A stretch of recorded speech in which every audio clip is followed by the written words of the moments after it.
अल्लाह संगत तमाम दोस्तों खुश करना था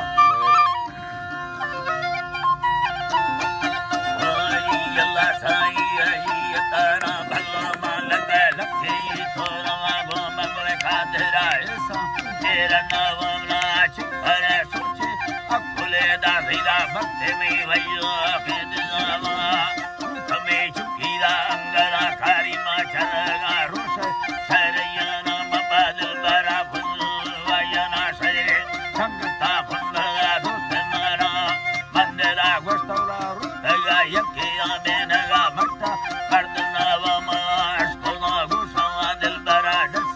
सूरता तकाता सके हवा मगे सूरता रस्तो अशकोना गानी गा मर्दमा अकुल कारना गाए कारना फाके मालका तनाए रंगे धरती जतनया शीर्ष सत्ता गो